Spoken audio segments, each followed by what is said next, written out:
running afterwards, and then everybody else will come in and join on your second session. So just leave this one running for everybody that's joined.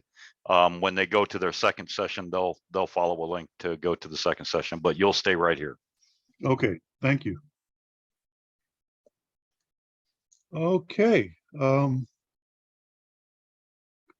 we're going to talk about building nesting boxes for these little guys.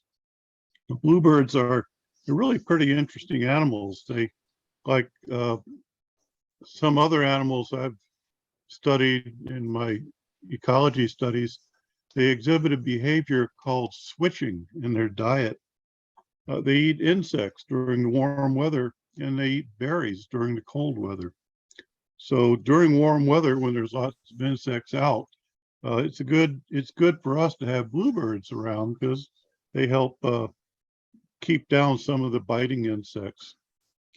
We're going to talk about building bluebird houses, and I have a couple other, other resource for you, but it's actually several, but they're all on the same website. So getting right to it, this piece of wood on top of my saw is one that I chose for this photograph session. It's 4 feet long. It's a 1x12. And there's nothing special about that piece of wood. It's just, it was handy. Yes. Are we supposed to be seeing something? Because all I see, I see your beautiful background, and I see you, and good morning, nice to see you, but I don't see the board or the shop. And Kathy, are you still here? It says I can't share again. Okay, try now.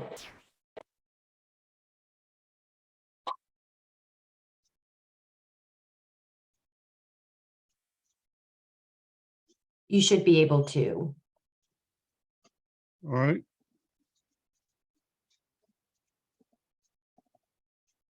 How about now? Perfect. Okay. All right, bluebirds. And of course, this is the eastern bluebird. In Virginia, there are three. There's the western bluebird and the mountain bluebird, both of which are slightly larger than our bird. I have a bunch of these at my house. They're really pretty.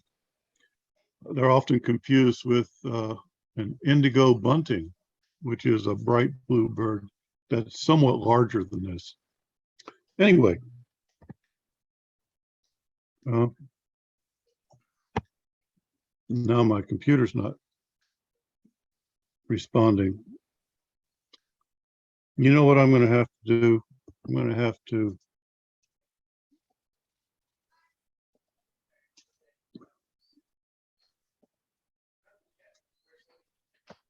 I'm going to have to stop sharing and restart sharing for every slide. What I do is hold my mouth right, and then I click on this side, that side, this side, and then I hit enter and I hold my mouth right, and sometimes it works. But it takes, I can't ever figure out which is going to advance the slide. I remember having this issue once before. Do y'all see a slide now of my table saw? No, sir, we just see you. And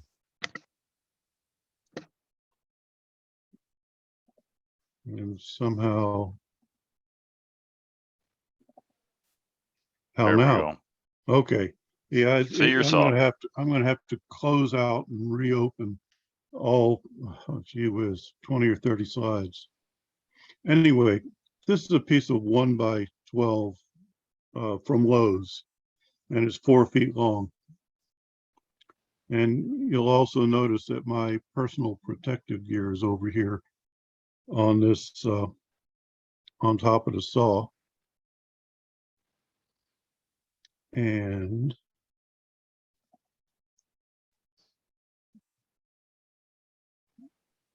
I thought I was going to be clever by pointing out to you that I wear my PPE. I know Craig will appreciate that. Very much so. So continuing on, this is very clumsy, but it's what I have to do.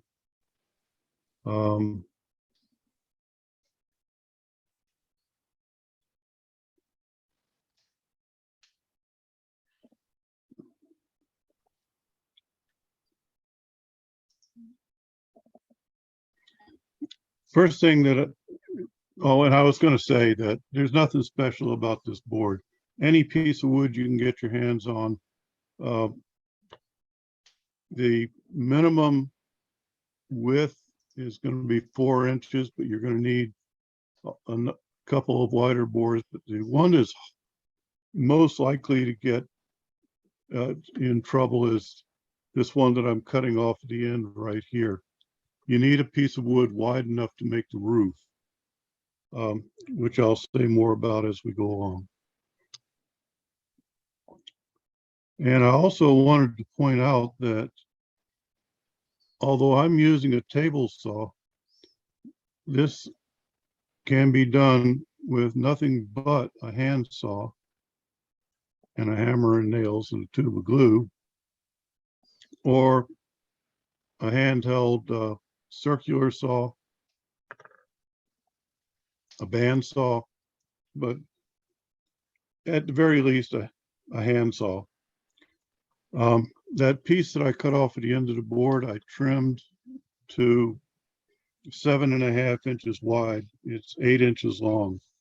So the cut that I just made here is along the 8-inch length. It's not really critical, but the bird box itself, when it's done, is going to be 5.5 inches square on the outside dimensions. And you want some overhang so that the rain doesn't land on the seams, but instead drips off. From that board,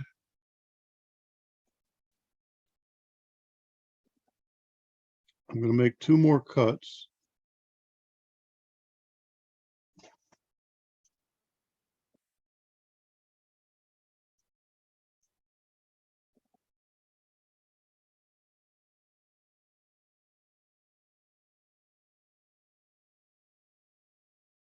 Arduous to make with a handsaw.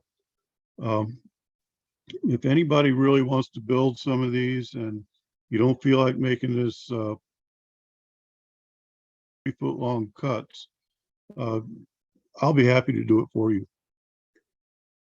I can just pick up stuff at Glenn's and drop it off again at Glenn's. But this is a 4-inch piece, and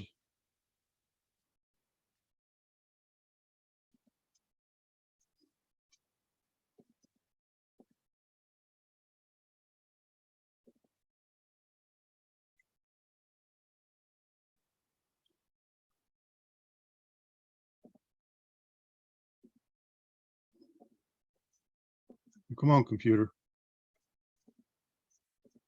Here we go. And this piece is 5.5 inches long. This piece that I've cut off here, I'm going to set that aside. I'm going to cut some little pieces from that later. So far we've cut one piece 8 by 7.5, one piece approximately 3 feet by 4, and another 3 feet by 5.5.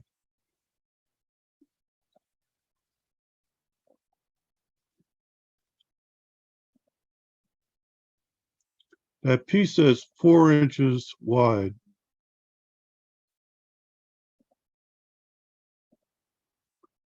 We're going to make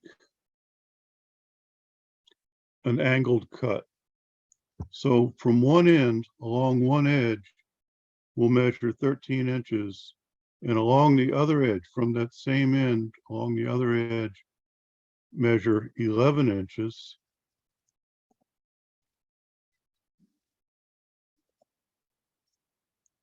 I really do apologize for this being so clumsy.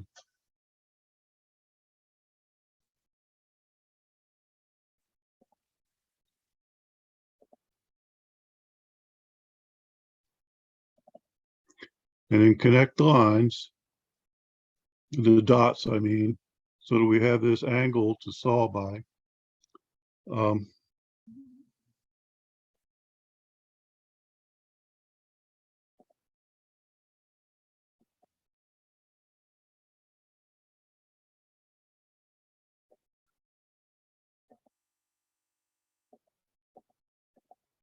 And make that cut. Now, this angle is not really critical. You don't really need to know what the angle is. It's about 26.5 degrees. But if you want to make the angled cut using some template that you have, it doesn't really matter as long as it's somewhere in that range, say between 20 and 30 degrees. This happens to be very easy to lay out just by measuring 11 and 13 inches. There's a number of places where we're going to make a cut of this angle.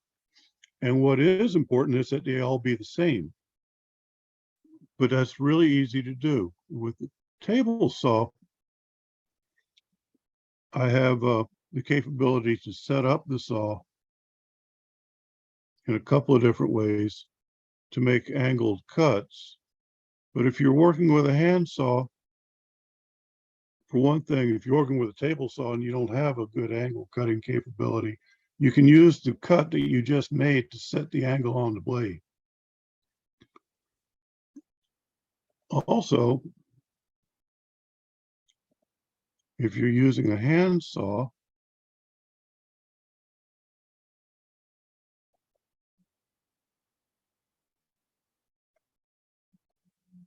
you can use the piece that you just cut to lay off the angle on a board and then strike a straight line this way. See if I can do that better. Along here and cut that with a handsaw. So once you have one of them cut, you can use it to set up all the rest of the cuts. Now this board right here that I'm cutting, this is the roof. It's going to have an angled cut on the back where it meets up with the back of the box, and one on the front for the same purpose.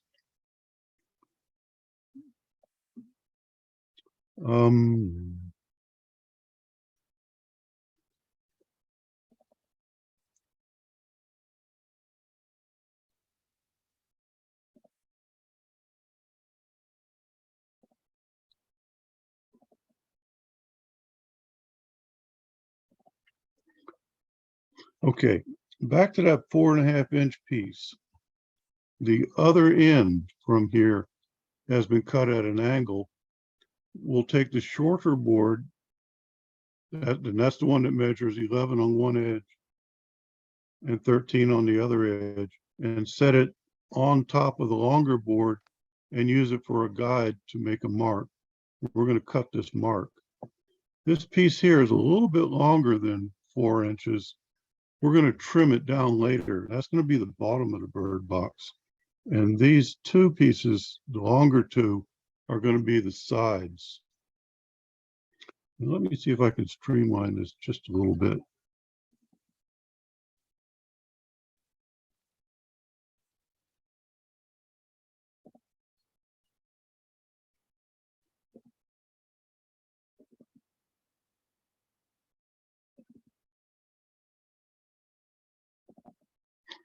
And the way that I made this particular box, those two sides were the same length.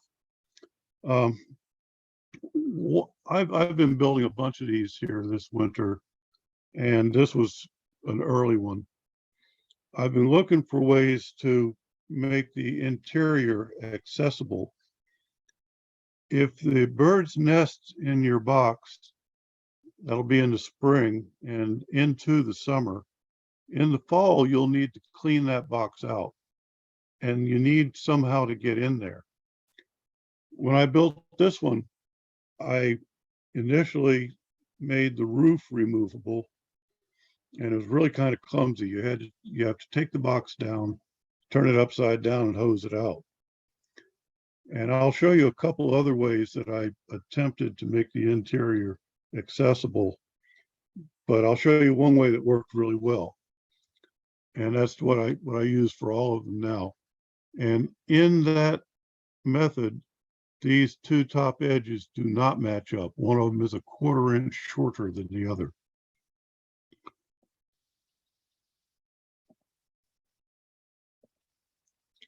I'm trying.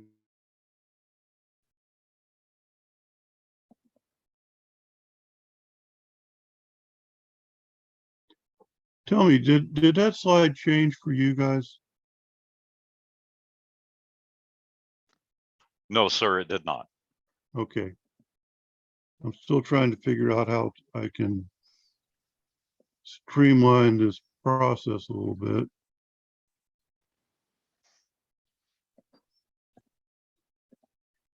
Zoom is being very uncooperative.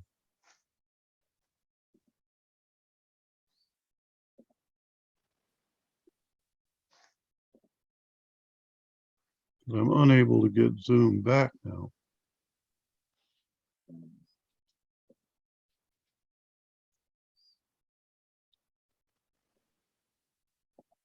Oh dear.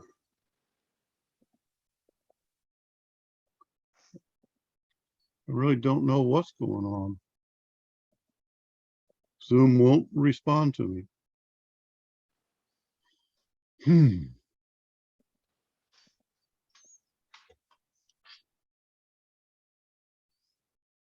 I don't know, I've had that happen, Tom, and the only thing I knew how to do was to go out and come back in, but is Kathy still here? Yeah, I was just gonna ask, what do you mean it's not responding? Is it not letting you share the screen again, or? I'm not able, I can hover on the little Zoom icon at the bottom. Now I see me. I did see you, Kathy, but I cannot get to the point where I can stop sharing or anything like that. Wait a minute, something changed. Now I'm back. Of course, by now, you all have forgotten where I was. So have I, in fact.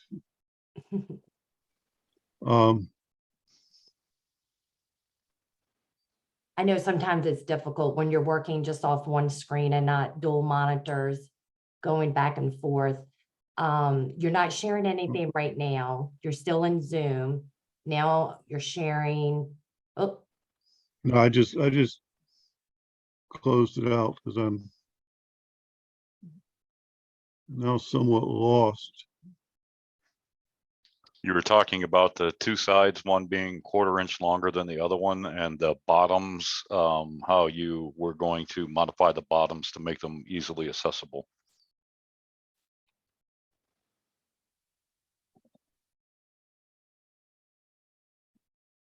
Okay.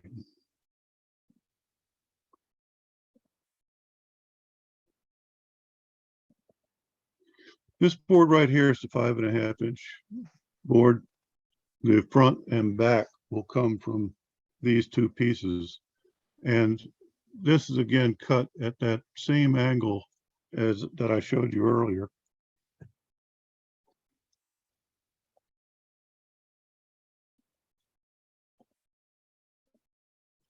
And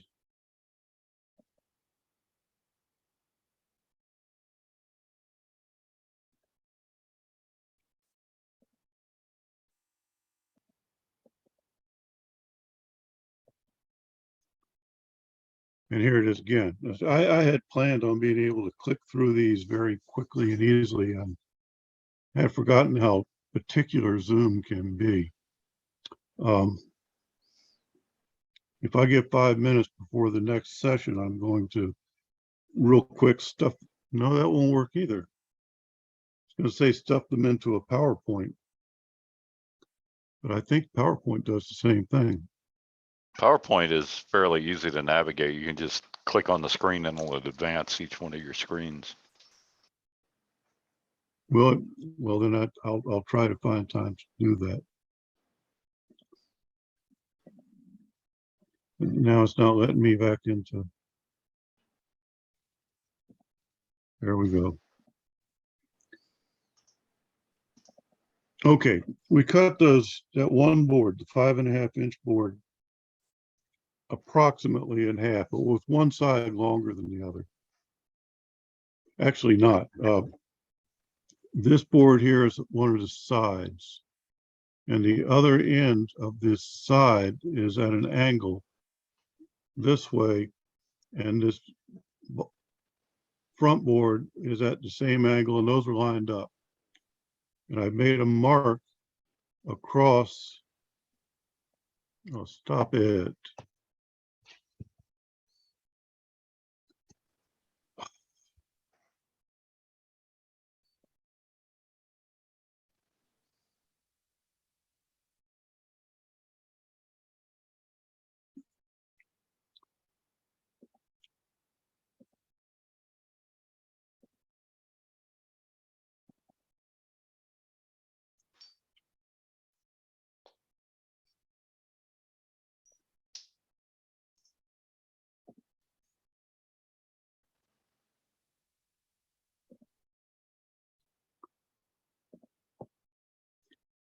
I've made a mark across this edge here so that the front and the side will both be the same length. And this is the longer of the two sides in the one where there's a 1/4 inch difference.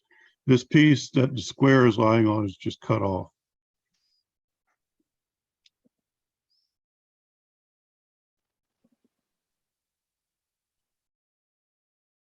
There you go. That seems to work. Mhm. Oh, that's changed. Yep. Okay, well, this is that piece that had the square lying on it, the last slide. And you can see that the angle lines up with both of the sideboards. The front lines up with both of the sideboards. The back is taller, and in fact, the back is taller and it extends across the bottom as well. And this is just mocked up right now.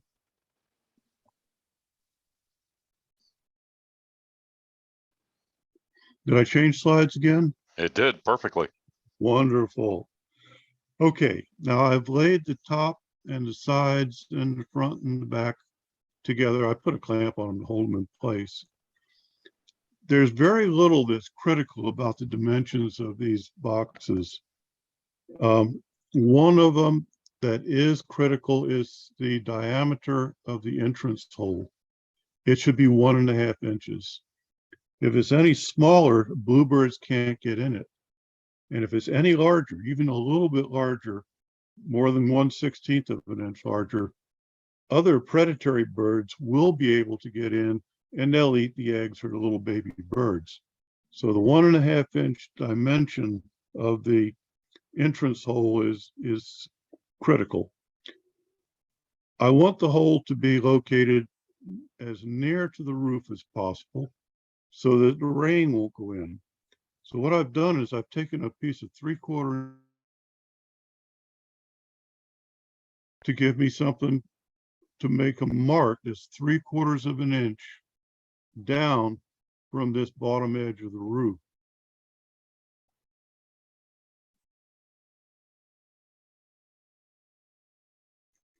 And now looking at it from the other side, I struck a pencil line across this seam where that board that's laying on top meets the front of the bird box.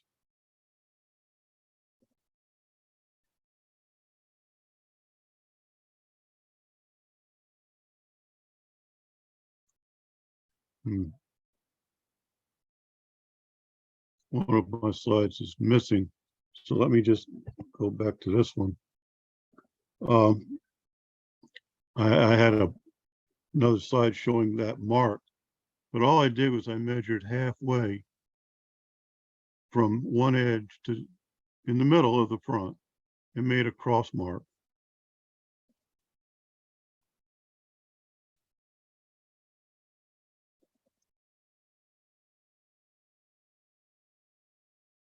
And that's where that 1.5 inch hole is going to get bored. Like I said, the other dimensions aren't too critical. The interior should be approximately 4 inches by 4 inches on the bottom. If it's 3.5 by 4 or 4 by 4.5, it's really not going to matter that much. shouldn't be real big because it won't be comfortable for the birds. They're used to nesting in hollows in trees, and they can't find any hollows that are exactly 4 by 4, but that appears to be the ideal size.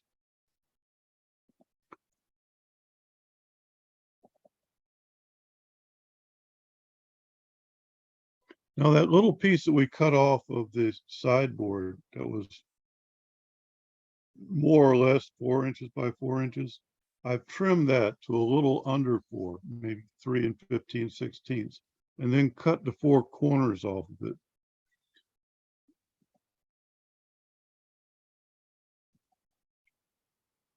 And I'll show you why in just a minute. That piece we had left over when we cut the 5.5-inch board, I've cut that up into a bunch of 1/2 inch by 1/2 inch pieces. And I'll show you what they're for in a minute as well.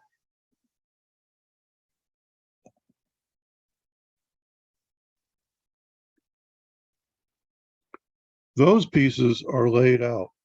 One of them goes right on the bottom edge of the front inside. Remember, the back board is both taller than the front and extends down below the front. It should be set so it lines up exactly with this cleat, which is lined up with the bottom of the board. These 2 top cleats are placed in such a way that this bottom fits in between them very easily. It's loose fit. And I'll show you why that is as well. Here's the reason why we cut the 4 corners off. This gives us, looking at the bottom of the nesting box, that gives us drainage for any rainwater that gets inside, as this bottom is resting on those two cleats. And it also provides ventilation. As the interior heats up, the warm air rises, and it'll draw air up through the bottom and out through the hole and out through the 1/4 inch gap that we're going to build into this design. Now, you may be wondering why I bothered to put a cleat on top of the bottom. And the reason is that black snakes are a principal predator of bluebirds. And a black snake will come up from the bottom. He knows there's something in there, and he will press his nose against this bottom. And if he can push it up, he'll go in and eat the baby birds. So the top cleats are to lock out black snakes.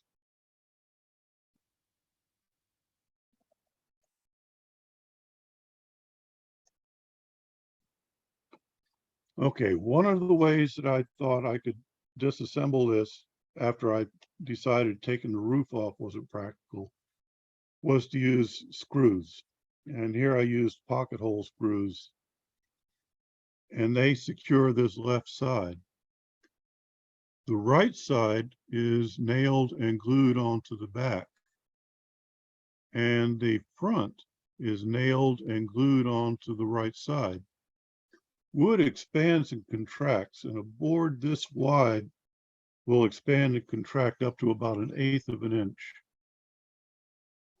As the back expands, let's just say expand and assume same for contract, it will move that sideboard with it. So that's not going to be a problem. As the side expands, it'll move the front and the back with it. And as the front expands, it'll move that side with it. And these holes are made oversized so that this expansion can take place, and the motion that is lost is in those holes. Otherwise, this thing would tear itself apart over a year's season of seasonal expansion. By the way, in this photo,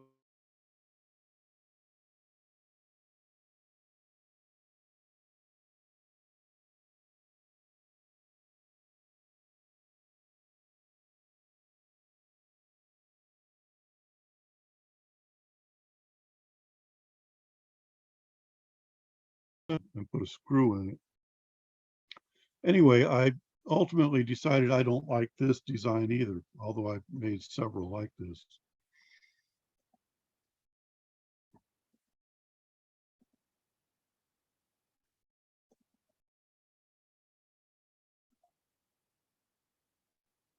This slide shows how I made the roof removable.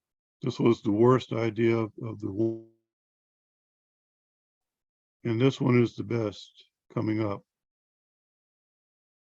What I've done is to put a screw in from the back and another screw in from the front so that I can pivot the side up off away from the box. And you'll notice there's a little hole right here and a hole here, and I have a nail. This hole is drilled at a downward angle like that. When you close this, you can drop the nail in, and that excludes another principal predator of baby bluebirds. Those are squirrels. Squirrels will come and attach or hang on to this thing and pull at it with their claws. And without this nail, they would eventually discover that this side will. All right,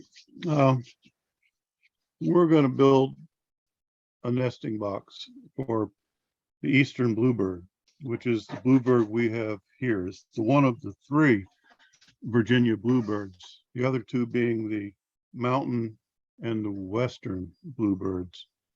The eastern is a little bit smaller than the other two, and that shows up in the dimensions of the entrance hole, but we'll get to that.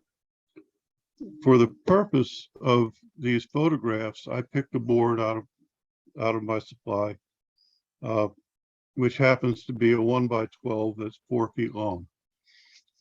The particular board is not critical. You can pick up any scraps of wood you have lying around and do this. Also, I'm doing all my work on a table saw now. This can be done with a hand saw, a circular saw, a saber saw, a band saw, but in particular, a hand saw will make all of these cuts. Over here, you can see my personal protective gear, a respirator, hearing protectors, and safety glasses. And I do wear my PPE. And in fact, I have noticed sometimes if I forget to put on the respirator, I can actually feel it choking me. The sawdust is very hard on the lungs. From that 4 foot long board, I cut a piece 8 inches off the end. And then cut that piece so it's 7.5 inches long. This is going to be the roof. And this is the only piece that you have to have that's 8 inches. All the rest of the pieces are smaller in width. So this is the one that you need to search around in your scrap pile for, if any. And I'm going to go through the various cuts that we make, and I'll show you how they go together towards the end. From that piece of 1x12, which I guess what's left is 3 feet 4 inches, I cut off a 4-inch piece. From what's left, I cut off a 5.5-inch piece. And there's also a piece of waste here, which we're going to use for something else, a little bit of it anyway.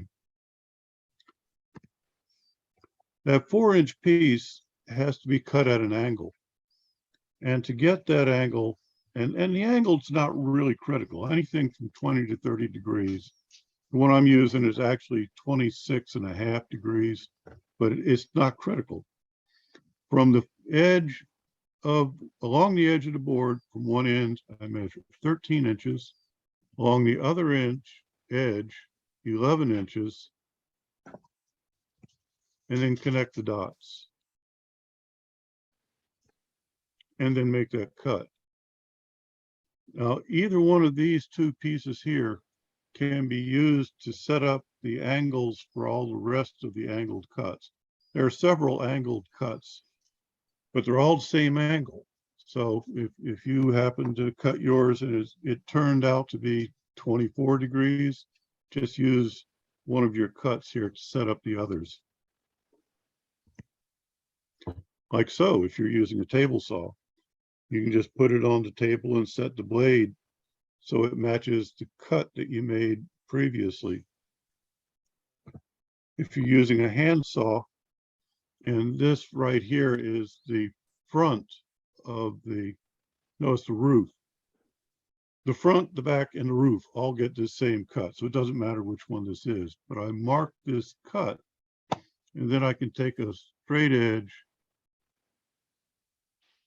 and strike a line along there and cut that angled cut. That's probably the hardest one to make with a handsaw too.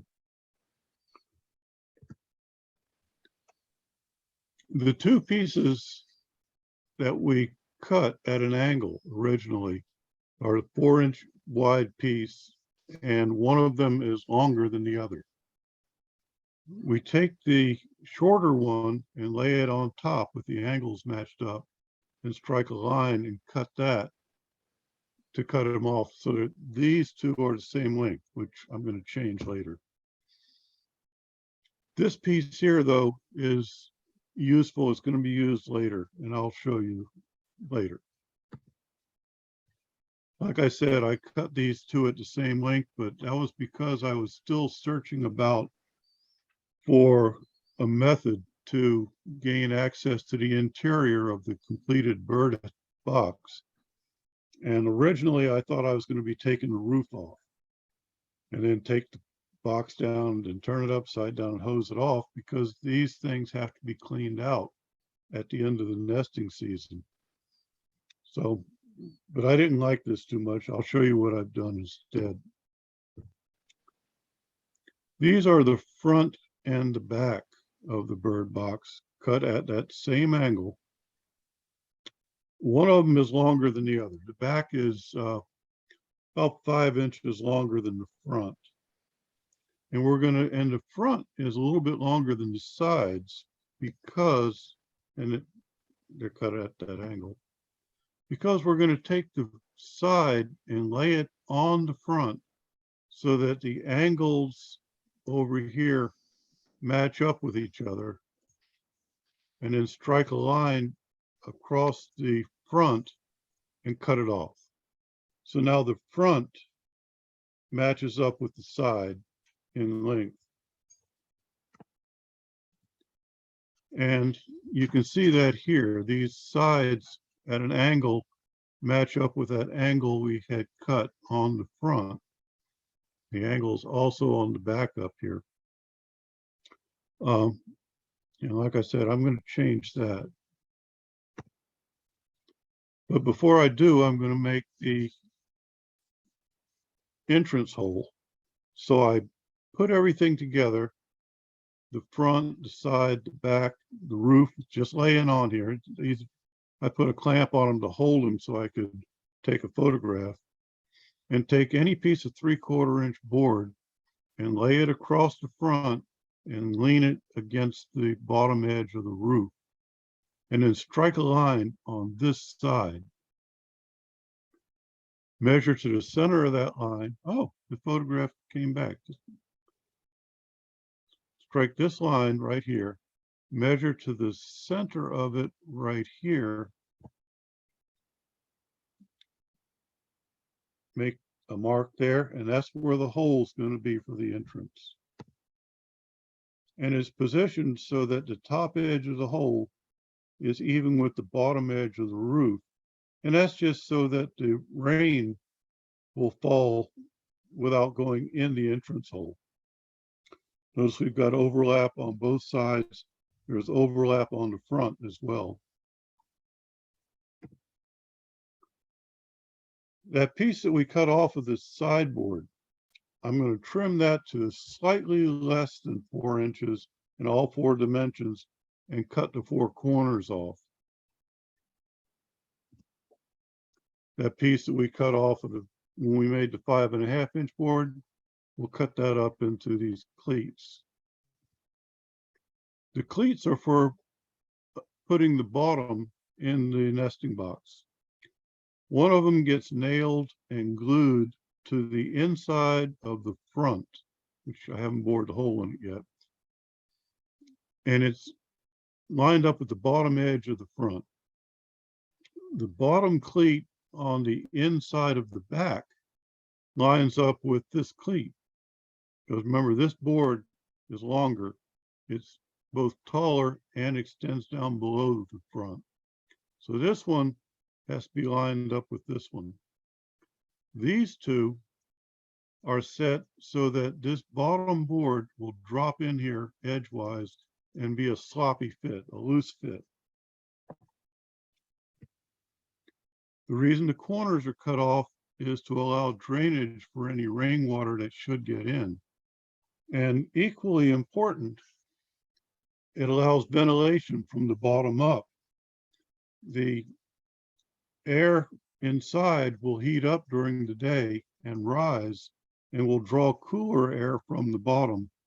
And the warm air will flow out through the entrance hole and through another opening I'm going to show you in a few minutes.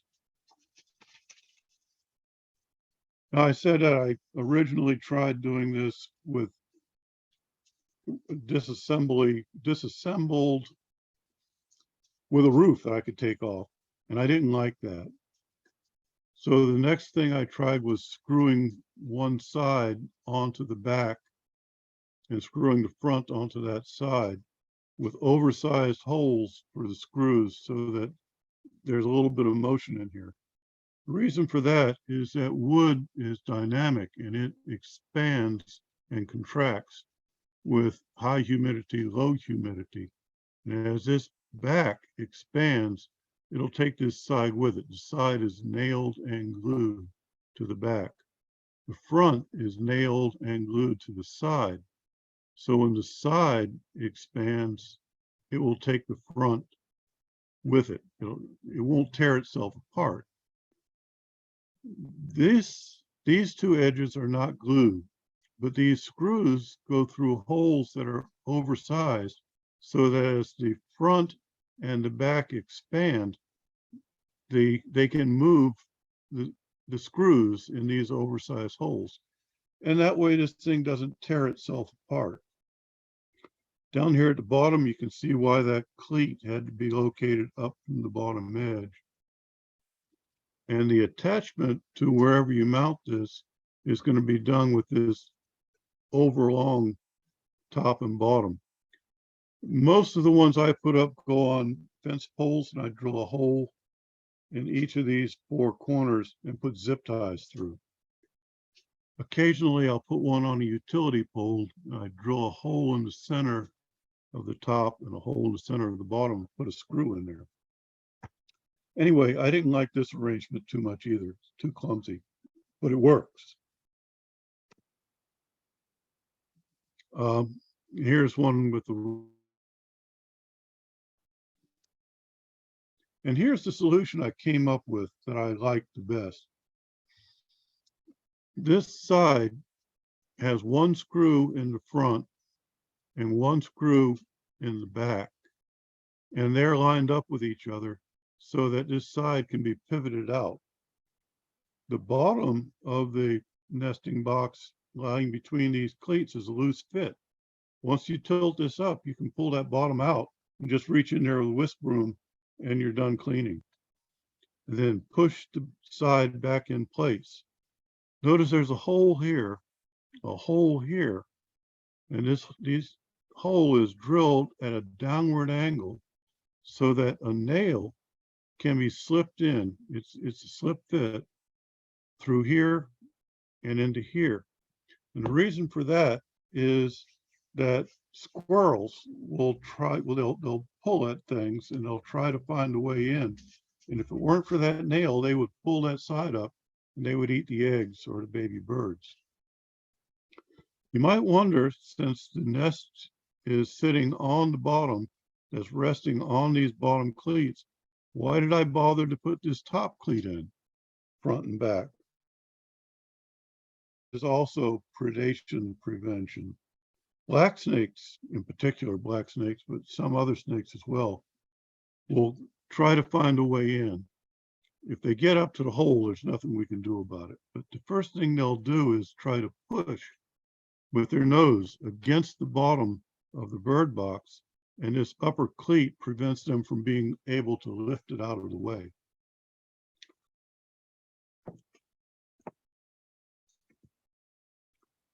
In order to put and you can see one of the screws here, you can see that I've got these 2 pencil marks for the 2 screws. There's another screw there. This side is cut a quarter inch shorter, a shorter inch quarter than the other side. And the reason is so that, one, we get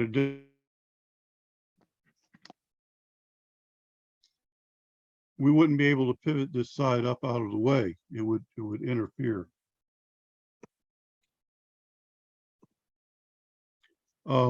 Here's a bunch of them that I've made. These are all deployed now, including the ones that were put together with screws. And I like to put Thompson's water seal on the outside. You can paint them if you want to. You can paint yours any light color. It shouldn't be bright colors or really dark colors, but white, eggshell, any pale color is just fine. And I think, yep, that's the end of my slide presentation. But let me get a couple other things up here. There's an organization called NABS. Waiting on my computer. And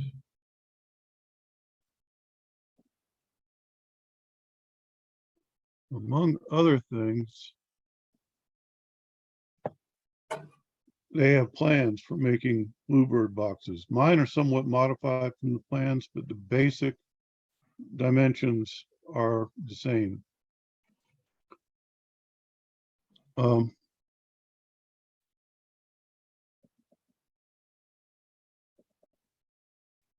Can I ask you a question? Sure. So we have one and it's similar to that. It's white. When do they come in? Like, and when do they leave? Did you say that? And that information is on this page, which is also at the NABS website, National okay. American Bluebird Society. Bluebirds move into the, well, in more detail, since I have better cohesion this time. My first presentation was a disaster. Oh, sorry. In March, later March, early April, the male bluebird will start building nests, and he'll build usually 3 in a vicinity. And then Mrs. Bluebird will go from one to the other, and she'll pick the one that she likes. And that'll be around the beginning of April. They'll, if they choose one of your nesting boxes, they'll be in there until sometime around midsummer. So in the fall is the time to go and clean out the nesting box. And anytime from now until, say, the end of February is a good time to put up a new one, because that'll give it time to weather. And in weathering, it takes on the smells of the place where you put it, as opposed to the smell of your workshop and you. So it's a good idea to get them out there. We had one in there 2 days ago. That's what I'm wondering. Was he just confused? By the No, fact 2 that it's days gonna be ago was a good 70? time to put them out. I mean, the birds were in it. It's the housing market. It's insane. That's right. That's right. They're gonna jump on it. It's a seller's market. I doubt if bluebirds went in, if it has too big a hole, and that's. No, it was blue. We have tons of bluebirds in our yard. It makes my mother-in-law crazy because she's from Maryland, always trying to get one. She gave us her box and boom. I mean, they Really? love it. Well, that's great. It's crazy. Yeah. We'll have to make more. Thank you. Well, I've been putting these up everywhere I can find somebody who'll let me put them up, all last month and this month so far.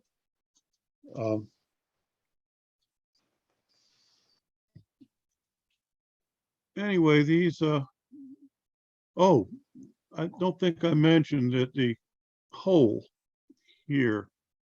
It should be 1.5 inches. And the reason is if it's smaller, bluebirds can't get in. And if it's bigger, other birds like house sparrows will go in and they'll eat the baby birds. And they'll also use the nesting box and exclude the bluebirds. And let me see.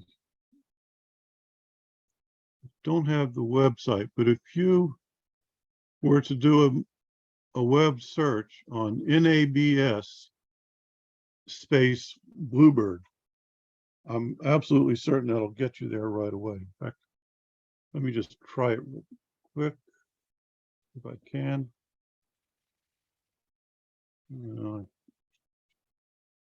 Maybe I can.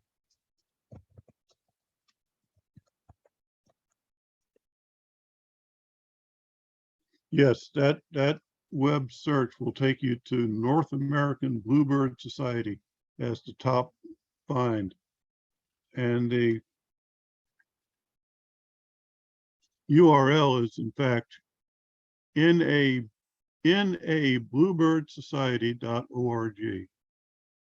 I put it in chat for you, Tom. I'm sorry. I put it in the chat for everyone. Oh, okay, thank you. So, any other questions?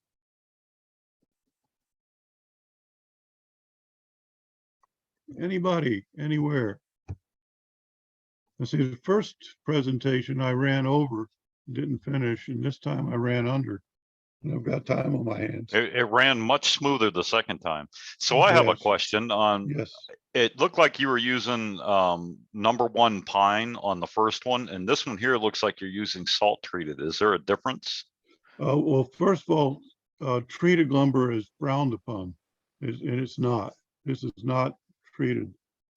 This is rough cut lumber straight from the sawmill that I planed and jointed myself. The reason why I started off with a store-bought board. See, this is loblolly pine. And when I got it, it didn't look anything like this. It was really rough, but I got it cheap. Mm-hmm. This is white pine. I'm not sure what that piece of scrap is in back, but this is white pine from Lowe's. White pine is really soft. It's easy to cut. It's really nice to work with. Doesn't hold up as well as our native pine though. The native loblolly pine probably lasts 3 or 4 years, and the white pine 2, maybe 3. And you can see my little nail here too.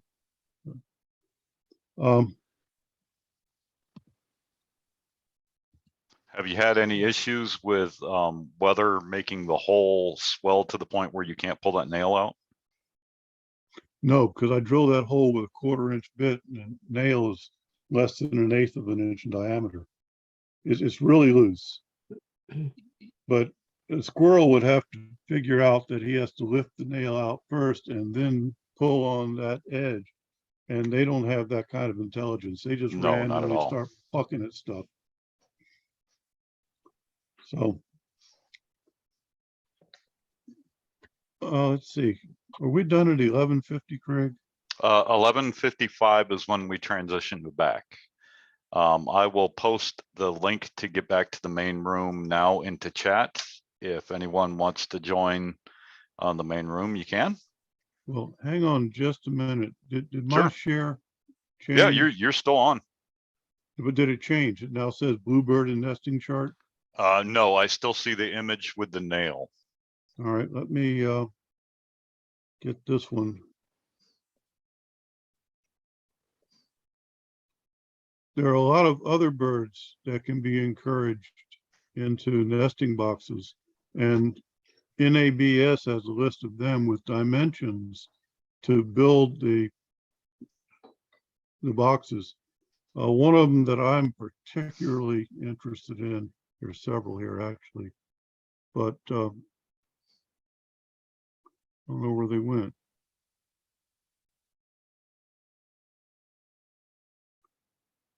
It must have been somewhere else that I found it. A saw-whet owl, SAWWHET, owl, is one of the birds that will nest in a nesting box. And I have heard them. I've been interested in them most of my life, and I'm old now. I've never seen one. And I would really like to see one. So I'm planning to build a saw-whet nesting box and put it somewhere where I can monitor it with a trail cam or a ring bell or something. But there's a lot of birds that can be encouraged into nesting boxes. Downy woodpeckers are really pretty bird, and we have them here. House finch is one that we have here. And chickadee, of course. And barn swallows are really neat. Oh, and wood ducks. This is one of the prettiest birds in Virginia. And if you can encourage wood ducks and you get to see them, if you live near a swampy area, that's where you would put up a wood duck box. It's really worth it just to get to see wood ducks. They're that pretty.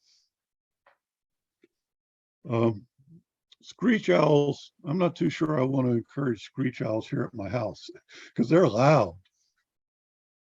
Oh, and the northern flicka is a really pretty woodpecker also. And we have them here in Gloucester and the Warsaw area as well. So, anybody, any question? Listen, I not sure how I could get them to you, but if anybody wants these 3 PDFs, and just send me an email and I'll send them to you. Will do. And if What is you your email if anyway? you have trouble cutting boards, if you want help, I can pick up your wood at the Glenn's campus and make all your cuts for you and bring, or I'll just build the box for you if you want. Anybody wants to, I'll just make them and drop them Careful what off. you're offering. I'll be glad to do it. Happy to do it. I posted his email in chat for you. It's tmosca@rappahannock.edu.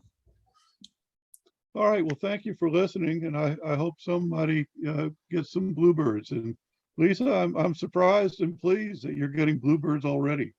I have them. They're all over my yard, but they're not going in the box yet. They poked their head in and it's like, I think they're confused. You'll be just checking out potential sites maybe For future, right, for future reference. for Thanks, Mrs. Tom. Bluebird. All right. Bye-bye. Thank you, Excellent Tom. presentation. There is the main link in chat that will take you back into the main Zoom room. And from that point, Dr. Kennedy